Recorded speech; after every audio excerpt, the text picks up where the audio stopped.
Bismillahirrahmanirrahim, alhamdulillahi rabbil alamin, wassalatu wassalamu ala nabiyyina Muhammad, wa ala alihi wa sahbihi wa sallam. Amma ba'd. Derisa në fundit falem për pozitën madhështore që e ka duaja, cila gjendet apo cilën e përfshin surja Fatiha.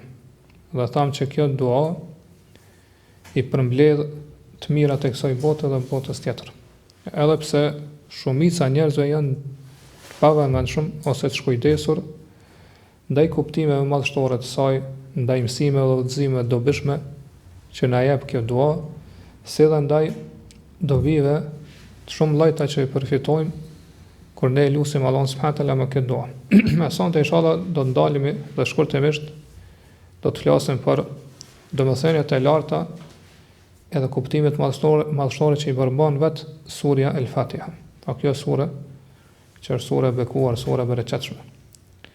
Dietari i njohur Abdurrahman Saadi Allahu mëshiroft thot: "Wa qad ishtamalat hadhihi suratu al-karimatu wa hiya 7 ayatin ala hamdillahi wa tamjidihi wa thana'i alayhi bi dhikri asma'illahi al-husna al-mustalzimati li sifatihi al-ula." Thot kjo sure fisnike, edhe pse i ka vetëm 7 ajete, mirë po thot i përfshin në vetën e saj hamdin, falenderimin, lavdërimin e Allah subhanahu wa taala, madhërimin e tij e kështu me radhë. Dhe këta e hasim kur përmenden emrat e bukur të Allah subhanahu wa taala pranë fillim surës, të cilat pastaj i kërkojnë më dhe mos ose si rezultat të këtyre emrave vijnë edhe cilësitë e atributet e përkryer të Allahut. Wa la dhikri al-ma'adi wa huwa yawmuddin. Gjithashtu thot kjo sure përfshin edhe përmend kthimin te Allahu subhanahu wa taala, e që është dita e gjykimit apo dita e shpërblimit. Wa ala irshadi ibadihi ila su'alihi wa tadarru'i ilayhi. Sot edhe përfshin udhëzim për robërit e tij, për robërit e Allahut subhanahu wa taala që me lut Allahu subhanahu wa taala sa më shumë, edhe do thot me ju drejtu Allahu subhanahu wa taala me përgjërim. Wa tabarri min hawlihim wa quwwatihim. Dhe që gjithë njerëzit pra duhet ta dinë një fakt që ata do të distancohen prej mundësisë që ata kanë që mundën me ndryshu diçka ose me ndërhy diçka, edhe me ndryshu për gjendjes. Pra nuk ka ndryshim më fort se me Allahun subhanahu wa taala. Wa ila ikhlasi al-ibadati lahu wa tauhidihi bil ilahiyya. Po ashtu thot kjo sure përfshin që gjithë adhurimin, ibadetin do t'ja kushtojmë sinqerisht Allahut subhanahu wa taala. Edhe do ta njësojmë Allahun subhanahu wa taala me ilahije, pra me adhurimet tona. Wa tanzihihi an yakuna lahu sharikun aw nadhirun aw mumathil.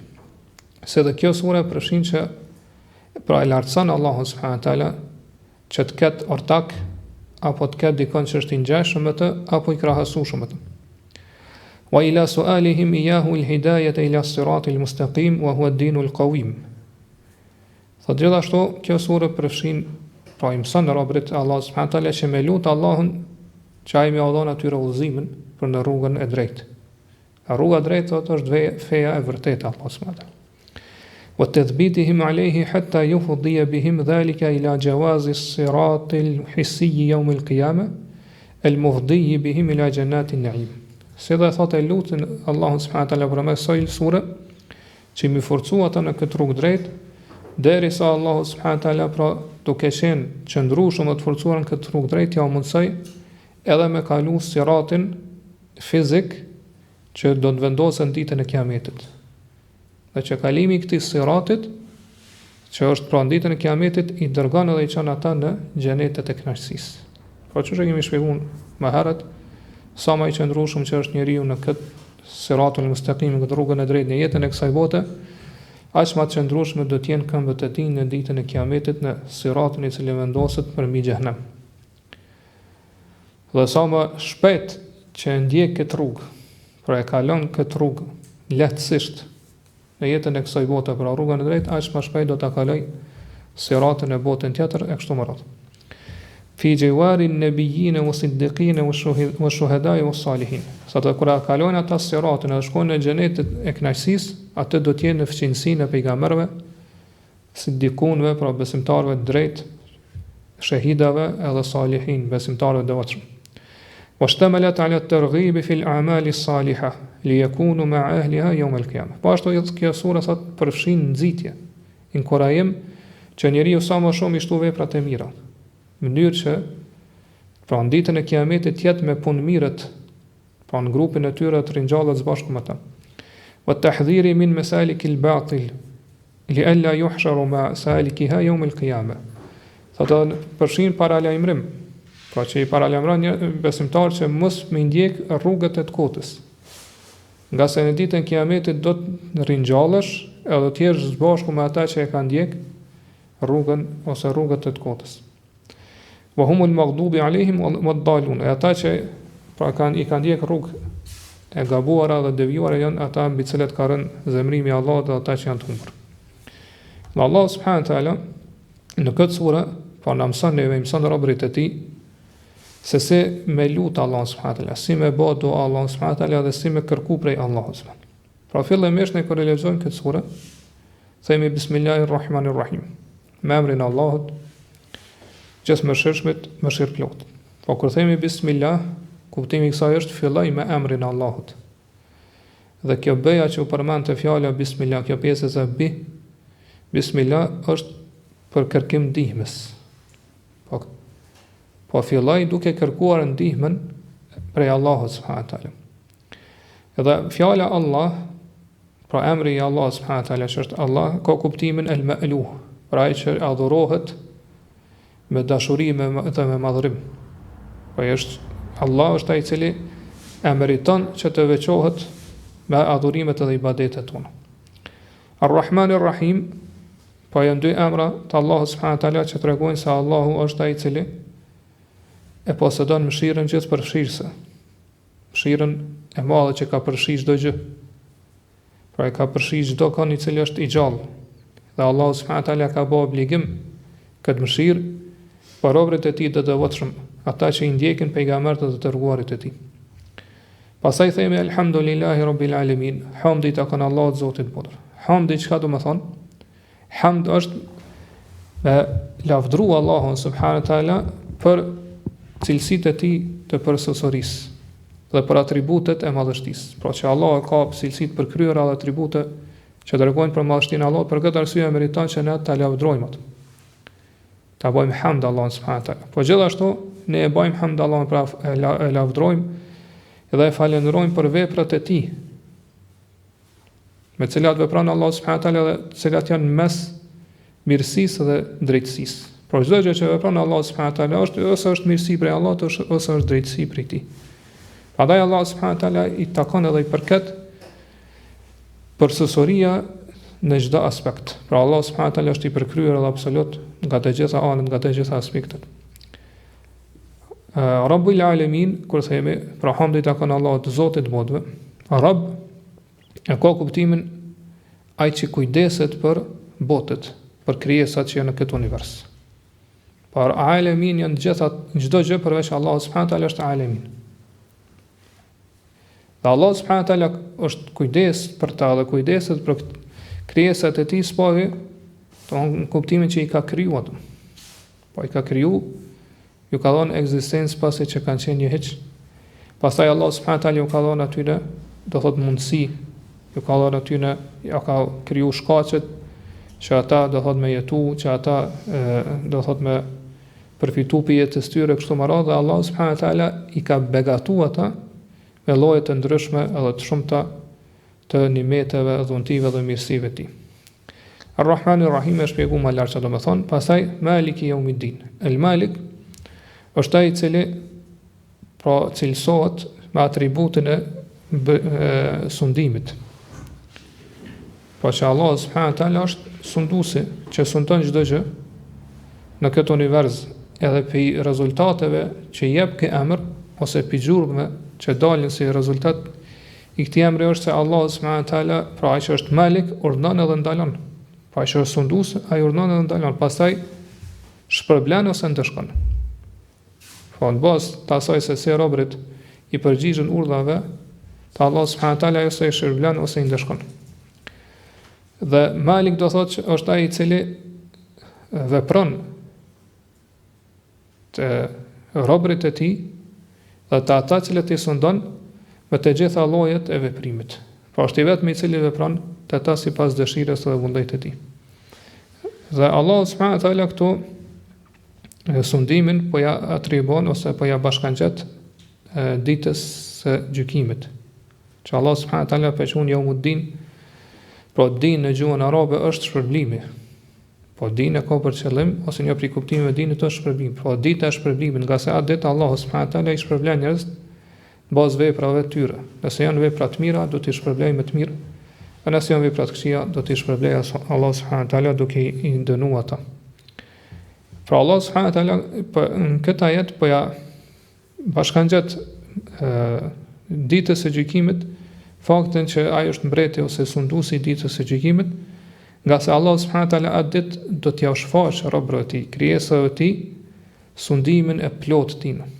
Pa aty në do t'ju bëhet të qartë plotësisht që sundimtari, sunduesi dhe mbreti i vërtet është Allahu subhanahu wa taala. Pa aty do të shfaqet përsëria e sundimit, drejtësisë dhe urtësisë të Allahut subhanahu wa taala. Dhe aty do të shkutet çdo lloj ose do të bie dhe do të shkatërrohet çdo lloj mbretërie që ne kanë pas krijesat. Përndryshe ne e dimë që Allah subhanahu wa taala është sunduesi dhe mbreti çdo ditë, edhe çdo gjëje, jo vetëm ditës së gjykimit. Pastaj themi iyyake na'budu wa iyyake nasta'in, vetëm ty të adhurojmë dhe vetëm prej teje ndihmë kërkojmë. Pra kjo formë e renditjes së fjalisë, pra që ka orën këtë ajet, tregon veçim. Pra ne themi Allahut vetëm ty të veçojmë me adhurim dhe me kërkim ndihme. Nga se në gjuhën arabe, kur kundrina vjen para foljes, atër tregon kufizim. Pra iyyake është kundrina na'budu, vjen folja. Po tregon kufizim. Pra të adhurojmë ty dhe nuk e adhurojmë askën tjetër përveç teje. Po iyyake nasta'in, kërkojmë ndihmë prej teje dhe nuk kërkojmë ndihmë prej askujt tjetër përveç teje. Dhe kur e themi ne që i drejtohemi Allahut e themi vetëm ty të adhurojmë, do të dimë se çfarë është adhurimi, çka është ibadeti. Pa ibadeti është të gjitha fjalët dhe veprat të cilat, pra është emër përmbledhës. E ibadeti, adhurimi është emër përmbledhës që i përfshin gjitha veprat dhe fjalët që i don edhe është i kënaqur me to Allahu subhanahu wa taala, qofshin të brendshme, po të zemrës apo të jashtme, gjymtyrëve. Kurse al-isti'ana kërkimi i ndihmës, kur i themi Allahut vetëm prej teje ndihmë kërkojmë, po kërkimi i ndihmës është që ne më mbështet plotësisht Allahu subhanahu wa taala në fitimin apo sjelljen e dobive, gjëra që janë dobishme për neve, apo largimin e dëmeve, gjëra që na dëmtojnë, duke pas mbështetje dhe besim të plot në Allahun subhanahu wa taala që ai do të ka mundësi me të realizu këto dëshira. Pastaj pra vjen lutja ihdinas siratal mustaqim, na udhëzon rrugën e drejtë. Pra na udhëzo, na drejto, na jep sukses, edhe na inspiro që ta ndjekim rrugën e drejtë. Po rruga e siratul mustaqim është rruga e drejtë, e qartë, e cila dërgon te Allahu subhanahu wa taala dhe te xheneti i Allahu subhanahu wa taala. E kjo rrugë është që kur njeriu e njeh të vërtetën dhe punon me të. Kjo është rruga e drejtë. Prandaj kur vazhdon ai dhe thot sirata alladhina an'amta alehim, rrugën e atyre që i ke begatuar me të mirat e tua, po kuptimi është i ke begatuar me dije të dobishme, dijen e Kuranit dhe Sunetit, edhe me vepra të mira. Po me duke punuar, duke zbatuar dhe praktikuar këtë dije të dobishme. E këta patyshim janë që është kanë ardhur në ajetin tjetër në surën Nisa, janë pejgamberët, pra siddikunët, besimtarët e vërtet, siç ka qenë Abu Bekri radhiyallahu anhu dhe të tjerët, shahidat dhe salihin, pa besimtarët e devotshëm. Dhe që është Allahu hasuna ulaika rafiqa, dhe sa shoqëri e mirë dhe bukur është.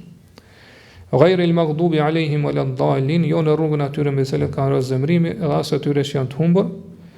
Pra lutim Allahun që mos më na leju me ndjek rrugën e atyre mbi cilët ka rënë zemrimi Allahut, e që janë ata cilët e kanë njohur të vërtetën, e kanë ditë cila është e vërteta, mirë po e kanë braktis, se kanë ndjek edhe nuk kanë punu me të vërtetën. Në krye tyre janë hebrejt, pastaj çdo kush i cili do thotë ndjek këtë rrugë ose është në këtë devijim, në këtë humbje. Gjithashtu lutem Allahun që mos më na leju me ndjek rrugën atyre që janë të humbur. E këta janë ata të cilët e kanë braktisë vërtetën për shkak të mosdijes, për shkak të ignorancës dhe për shkak të devijimit të humbjes. Në krye tyre janë krishterët dhe çdo kush që janë përngjason aty. Qoftë do thotë edhe nëse është prej muslimanëve. Po këto po e shohim që çu kemi thonë derisa e kalum, kjo sure po e përfshin këtë dua, do thonë kaq madhështore ku ne lutem Allahun e themi ihdinas siratal mustaqim, na udhëzon në rrugën e drejtë. Po kjo është një dua që në mënyrë do dua e qartë që është kemi shpjeguar derisa e kalum, ku Allah subhanahu wa taala tregon se kjo dua është hisja e robët, cilën e merr prej Allahu subhanahu wa taala për kësaj kur e lexon këtë sure.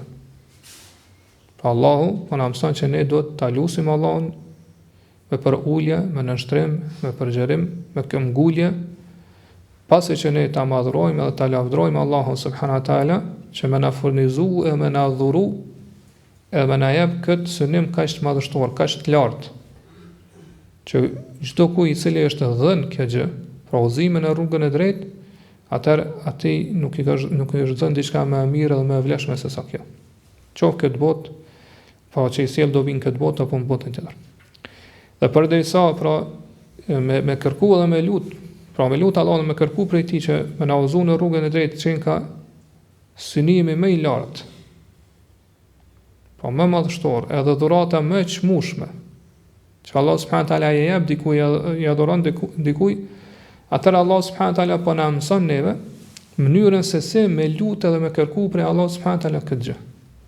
Pra spari po na urdhon edhe po na mëson që para se me kërku prej Allahut këtë qëllim, këtë synim kaq të lartë, dohet që ne ta bëjmë hamd Allahun. Po ta falendrojmë Allahun, ta madhrojmë Allahun subhanahu taala, ta lartësojmë Allahun subhanahu taala. Pastaj do thot Allah po përmend që do të vetëm Allah do thon ta adhurojmë dhe vetëm prej teje ndihmë kërkojmë, pra ta njësojmë Allahun subhanahu taala, ta bëjmë tauhid Allahun me adhurim, dhe pastaj do thot me kërku prej Allahut këtë gjë kaq të lartë, kaq madhështore. Sa është i nevojtar robi për këtë lutje. Dhe sa është nevojtar robi që me qenë i vazhdueshëm edhe i përhershëm në kërkimin e kësaj lutje prej Allahut subhanahu, ose në lutjen e Allahut subhanahu taala duke ja kërkuar këtë gjë.